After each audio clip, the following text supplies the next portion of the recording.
You're listening to Inside Outside Innovation, Episode 50, the second part of Josh Berry's conversation with Arnaud Bonzom, Director of Corporate Innovation at 500 Startups. Arnaud's team compiled a report about the top 500 corporations in the world and what they're doing with innovation. You can find the report in the show notes. In this episode, Arnaud shared some practical tips on how to bridge gaps both culturally and logistically between startups and corporations. We pulled in a clip from our interview with Gregor Gimmy from BMW Startup Garage, which was one of the ventures that Arnaud highlighted as especially innovative. Built on a client model, BMW actually gives its startups itself as a first client to help them learn the things that they really can't outside of real-world experience. Brian also shared about a program here in Lincoln, Nebraska that flips the script on typical startup corporation partnership to solve specific problems for the larger organization and help the smaller one grow. We're flipping the script on Silicon Valley innovation this summer with our Inside Outside Innovation Summit in Lincoln, Nebraska. From June 19th through the 21st, we're hosting an incredible crowd of speakers, startups, corporations, and investors in the hub of the Silicon Prairie.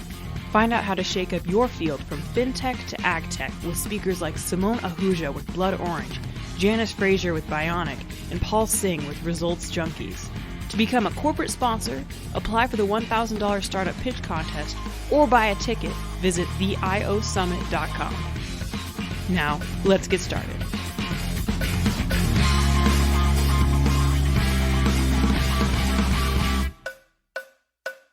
Wondering if you have any tactical advice for corporates or for startups as they begin to work together.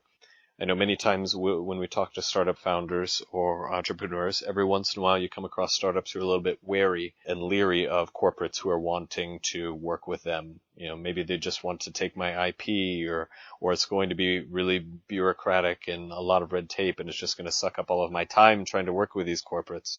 They just want to put me in the zoo. I think I heard that one time from a startup so that they can come around and see me.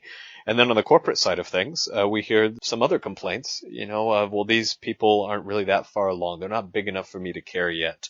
Or even just trying to figure out how to get them through all the hoops and the hurdles with all the rest of the bureaucracy around me. It isn't worth it. What advice tactically do you have to corporates or startups as they start to begin this dance? The thing I love to share is for a startup, it's easy to identify with which corporate they want to work with, but it's very difficult for them to find who is the right person to talk to. So who is the person who can understand what they're doing, the person who can make the decision, maybe not the same. On the other hand, for corporate, it's very difficult to identify with which startup they want to work with, but easy to identify with who they should talk to because usually they will talk to the CEO. So this is quite interesting because they have absolutely opposite challenge on this aspect to how to find the right person and how to find the right company to work with. For the startup, I will say you can get some benefit working with corporate. You can get some credibility. So for example, when you're a startup and you can say that those top 5 corporations are your customer or your partner, this is definitely giving you some credibility about who you are and what you're doing. So this is helping also in terms of branding and PR. Something that a lot of startups think when they reach out to corporate is using them for distribution or access to their customers. So this is kind of obvious benefit that you can get from a corporate. But a bit less obvious, but that some corporates start to leverage now is offering access to their suppliers, especially if you're doing hardware, for example. So the BMW Accelerator, for example, they offer access to their suppliers to the startups. You get another accelerator where when you join the first day, they give you a supplier number, meaning the whole organization can order from the startup the first day you join the program. So this is quite also interesting. And of course, you can get funding on a corporate side. But what I will say for entrepreneurs is when you look at a corporate is think about what are the resources that you can leverage from the corporate. So for example, if you're Spotify, what you will look after Coca-Cola, right? Is you're a music streaming company, what you will look at after a beverage company. Doesn't make that much sense, right? Except maybe, just give me money. But when you look at the distribution side, if you're okay, I'm a music streaming company, so basically everyone with an internet connection can download my app and listen to music, right? So except your negotiation of the right with the major, you're more or less like a worldwide company from day one. And when you think that Coca-Cola is just a company who is delivering product all over the world except 2 countries, which are Cuba and North Korea, and Cuba is opening soon. So basically, if you just put a QR code to download, let's say, a free song on a Coke can, you can deliver this worldwide, right? So this is kind of amazing. And for a cost like close to zero to just add this kind of QR code on a Coke can. So then you're like, wow, if I'm Spotify, I want to deliver worldwide my product. I want to have a massive reach. Coke could be an amazing partner. So this is interesting because you don't look them as a beverage company, but you look more like what is a key asset that you can leverage, which is like a massive and worldwide distribution that maybe barely anyone can fit. When you look at the trucks owned by Coca-Cola to deliver Coke, is bigger than what FedEx, UPS, and DHL have together. Just to give you a sense of what is a distribution means at Coca-Cola, right? So then it's really thinking about company in a different aspect, not only by industry, but really which kind of asset they have and which kind of asset can you leverage from those companies. So I think this is one of the advice I can share for entrepreneur. On a corporate side, I think a lot of them like to work with startups for also having like an innovative image, trying to go a little bit like faster, also looking to change the culture. But it's quite challenging because I feel like sometimes an entrepreneur and a corporate don't speak the same language. It's like you get someone speaking Chinese and someone speaking English, and they don't have a translator, and they are trying to do business together. But also by having like very different culture about how to do business, right? So it's quite interesting because a startup will make a decision over the weekend because basically may only involve one person. The CEO may just decide. So maybe you do a call on Friday at 5 p.m. On Saturday, the CEO may reply, say, okay, done, we do it. But the corporate may have a long process to go through, and this may take a lot of time. And sometimes the startup don't have this time, right? They may need that money. So it could be very challenging sometimes to work together because it's very different kind of speed of operation. And corporates can afford to take time where a startup can't, especially at the beginning. So this is one of the misunderstandings sometimes between the two. Are there certain areas or titles within an organization that most seem to be interested in this? Is it typically coming from IT, or is it corporate development, or is it already a company that has their innovation arm dedicated, and so it's the innovation people who are reaching out? Are there any functions that are most drawn to this in a corporation?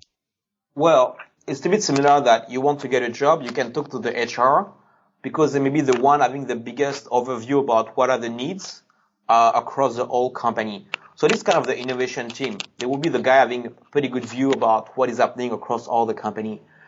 But they wouldn't have a deep view as the hiring manager. So for example, if you're a startup, you can talk to the innovation team. But if you can talk directly to the person who will use your product or will buy your product, they may have a better understanding about the matching between what you have to offer and what they need. So the innovation team could be a good way to reach out to this person and helping to navigate the large organization. Ideally, if you can find the right person directly, you can save a little bit of time. That's why I use the analogy with the HR person.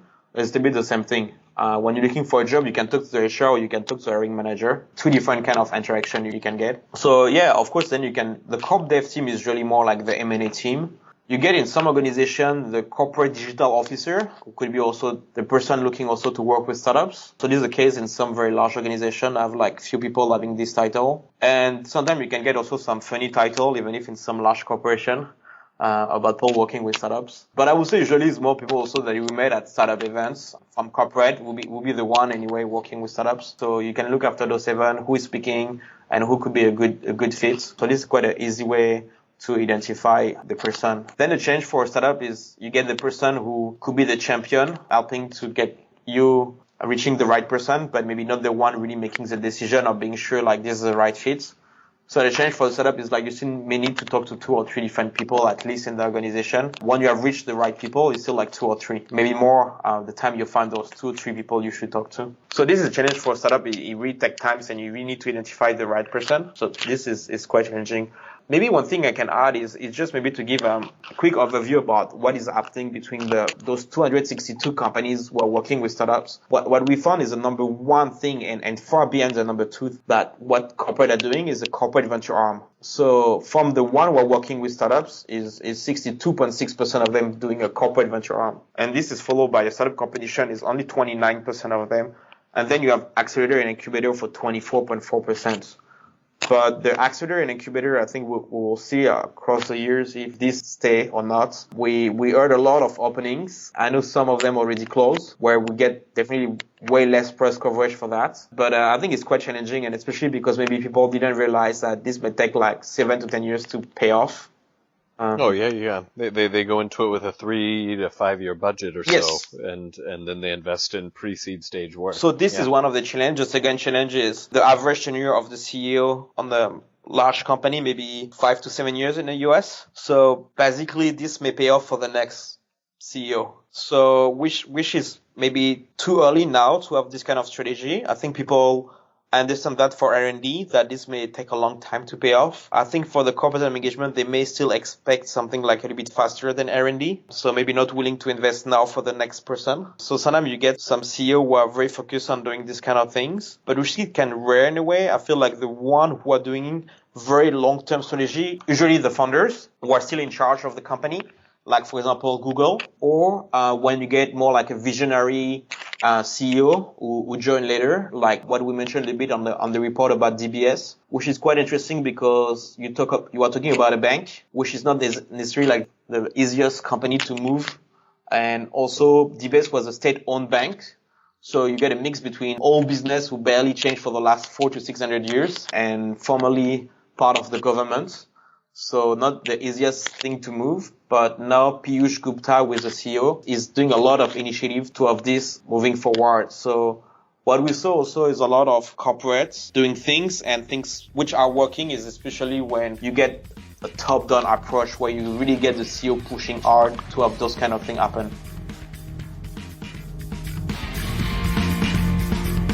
Arnaud mentioned BMW's venture client model. So we brought back a part of Brian's conversation with Gregor Gimmy with the BMW Startup Garage, when the two talked about the mutual benefits of the program and how it's different from an accelerator. Their conversation also got at what Arnaud was talking about in regards to connecting with the right people in a startup versus a corporation. Before we get started, why don't we kind of introduce yourself and tell us a little bit about the BMW Startup Garage. Well, this is Gregor. Thanks a lot for reaching out and inviting us to share our experiences with you guys. Yeah, the BMW Startup Garage is the venture client unit of the BMW Group for early stage startup. So we define ourselves not as an accelerator, but as a venture client unit, which means that we work with startups that graduate out of accelerators, and we work with them at a time where their product is not mature, it's a prototype, and where the company is still very young. That allows us to engage with the startup at a very early stage, but engage them as a client, basically enabling a young startup to have BMW as a client, as an early adopter venture client that actually issues a purchase order and a supplier number to the startup and brings in the technology of the startup into the real innovation project here in Munich at our world headquarters for R&D. That's pretty amazing. And you don't take equity. You literally treat them as a normal client, but give them a lot of additional perks to be a client of yours. Exactly. We think what a startup needs the most is having clients, and especially a reference client like BMW that can help a startup from the very early stages to see if the technology fits into the automotive market and how to really develop the right technology for the automotive market, and to have this knowledge from our engineers we think of most interest to the startups. I think there are very good accelerators out there, like the Y Combinator, for example, or Highway 1, who do a great job in establishing a company. And we think at BMW, our core competency is really then from there on, take a startup and bring them into the innovation process of BMW, but really in a real partner-client relationship, not in a yet another accelerator demo day kind of environment. Mm-hmm. We don't do demo days. We really take a project, the technology of a startup, find a real project within BMW innovation process and build, and the startup actually really works together with the R&D engineer at the headquarters here in Munich, as opposed to with us, and validating and evolving that technology so that it fits into our vehicles and products and services. I specifically like the concept that where you're helping them kind of understand the players and understand the nuances of working in a corporate environment, because I think that's where a lot of startups struggle is, they may be technological geniuses or have an idea, but getting that product to market is oftentimes the most challenging part. It's not necessarily the technology. Yeah, exactly. And we also see very, very strongly that once a startup starts a program and they start to work with the real engineering department at the headquarters here, they see a lot of things that they haven't thought about. And so they have a very, very good core technology, but their interfaces are missing, or they didn't think about some aspects of scaling that, but now fact is that they work on a real project. It's like the difference between reading a jogging book and go jogging, correct?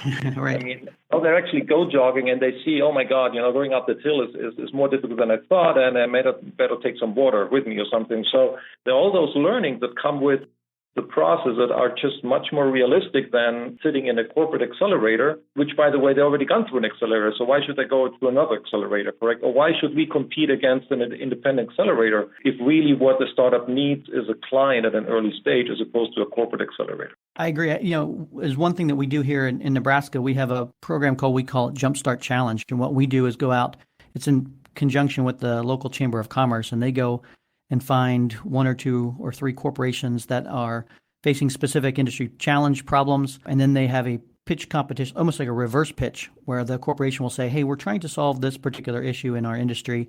They'll throw it out to entrepreneurs, and then the entrepreneurs in the room will go and try to come up with particular solutions or applications to that. And then the winning team or teams are picked to become the first client of that corporation. So it's a similar type of model, not as direct and as intensive as what you guys have put together, but it's a model that we've seen in our own local ecosystem that's really helped a couple startups get off the ground that wouldn't have gotten off the ground without that collaboration.